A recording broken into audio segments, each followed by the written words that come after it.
네, 여러분 안녕하세요. 오늘은 제가 이 큐텐 그룹에 관한 이야기를 좀 들려드릴까 합니다. 최근에 티몬과 UF가 판매자 정산 대금을 받지 못하면서 큐텐 그룹의 유동성 문제가 제기되고 있습니다. 사실 이 문제가 주식시장까지 뜨겁게 달구고 있기 때문에요. 많은 분들이 관심을 가지고 있는 문제 중에 하나입니다. 큐텐 그룹이 어떤 그룹인지를 먼저 설명을 드리자면 이 큐텐 그룹 같은 경우에는 싱가포르 기반의 전자상거래 플랫폼 기업 중에 하나입니다. 그런데 이 기업이 위메프와 티몬을 인수했기 때문에 계열사로 우리가 취급을 하고 있습니다. 자, 그런데 이 큐텐그룹 같은 경우에는 유동성 문제가 최근 들어서 굉장히 심각한 수준이다라고 하는데요. 지금 현재 그 피해 규모만 보더라도 최소 1천억 원 이상이 추정된다라고 하는 상황입니다. 자, 그렇기 때문에 이 티메프 피해자들 큐텐 본사에서 집회를 열 정도로 이러한 피해를 계속해서 호소하고 있습니다. 자, 우리가 사실은 티몬이나 위메프를 통해서 여행 상품이나 식품 그리고 공연 같은 것들을 많이 구매를 하게 되는데 이게 이런 문제들이 이제 제기가 되면서 그 피해 규모가 또 계속해서 커질 수 있다라고 시장이 내다보고 있습니다. 사실 큐텐 같은 경우에는 제2의 쿠팡을 꿈꾸고 있는 기업 중에 하나입니다.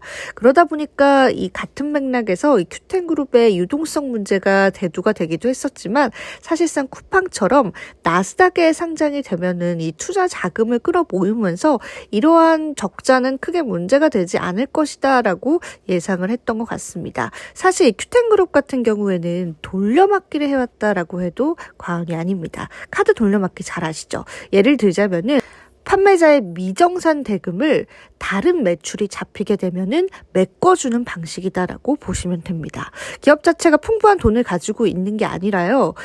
돌려막기식으로 정산을 해주고 있던 상황이기 때문에 문제가 굉장히 심각해진 것 같아요. 돌려막기 같은 경우에는 한 번 삐끗하게 되면은 계속해서 연쇄적으로 삐끗하게 되면서 자본 잠식의 우려까지도 생기기 때문이죠. 사실 실제로 위메프와 티몬 같은 경우에는 작년에 2,300억 원의 적자를 기록했고요. 티몬 같은 경우에는 더 큰 적자 2022년 기준으로 6천억 원이 넘는 적자를 기록하기도 했습니다. 자료만 보시더라도 여러분들 잘 아시겠죠? 작년에 감사보고서도 미제출한 상황이기 때문에요. 사실 재무적인 부분만 조금 살펴봤더라면은 이러한 부분을 예상할 수도 있었을 것 같습니다. 그렇다면은 위메프와 티몬의 반응은 어떨까요? 사실 아직까지 뚜렷한 방안을 내놓은 건 아니었는데요. 그래도 현재 기준으로 다행히 순차적으로 환불이 진행되고 있는 듯합니다. 하지만 관련해서는 우리가 계속해서 지켜볼 필요가 있다는 거 꼭 잊지 마세요. 그렇다면 이와 관련해서 반사 이익을 받을 기업은 어떤 기업이 있을까요? 사실 가장 큰 반사이익을 받고 있는 기업은요, 바로 쿠팡입니다.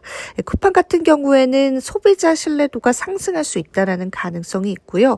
실제로 온라인 시장 내 쿠팡 점유율은 약 20%가 넘어가는 상황인데요. 이번 사태로 인해서 이 소비자들이 쿠팡으로 옮겨가면서 쿠팡 점유율 역시 또 한 번 상승할 수 있다는 가능성도 제기되고 있습니다. 자, 소비자 입장에서도 계속해서 이 플랫폼들을 이용할 수 없겠죠. 그러다 보니까 그런 사용자들이 쿠팡을 넘어갈 수 있다라고 보시면 될 것 같습니다. 증권사들 역시도 비슷한 맥락으로 쿠팡과 같은 다른 이커머스 기업들에게 점유율이 더해질 것이다 라고 보고 있습니다. 관련해서 살펴보시면 좋을 것 같고요. 자, 그러면은 우리가 반사이익을 받는 그런 기업들 주목을 좀 해봐야겠죠. 그 기업들이 실제로 시장에서 큰 상승이 나오기도 했습니다. 자, 어떤 기업인지 하나하나 살펴보도록 할게요. 먼저 첫 번째는 예스24입니다. 이 사태의 반사이익 수혜주로 관심을 받으면서 상한가에 도달하기도 했었습니다. 자, 그리고 두 번째는 카페24 역시도 관련주로 좀 주목을 받고 있는 상황이고요. 그레디언트와 동방 같은 경우에도 상승이 나오고 있습니다. 자, 이어지는 기업 같은 경우에는요, 모비데이즈와 와이즈버즈, EM넷 역시도 관련해서 시장에서 상승이 나오고 있는 상황입니다. 사실 이런 기업들에 관해서는요, 하나하나 설명해드릴까 생각도 했었는데요. 영상이 너무 길어질 수 있어서요. 관련해서는 간략하게 기업들만 정리해 보도록 하겠습니다. 자, 또 한 가지 가장 크게 손해보고 있는 게 현재 여행사라고 하는데요. 여행사 같은 경우에는 피해 규모가 엄청나게 크다라고 해요. 그래서 여행 관련주들도 시장에서 하락하는 모습도 보여주기도 했습니다. 자, 제2의 쿠팡을 꿈꿨던 큐텐그룹의 몰락. 여러분들은 어떻게 보셨나요? 과연 어떻게 마무리될지도 우리가 좀 지켜봐야 할 것 같습니다. 관련주들로 최대한 피해보지 않도록 투자하실 때 유의하셨으면 좋겠습니다. 자, 오늘은 저는 여기서 한번 인사드리도록 할게요. 여러분 안녕.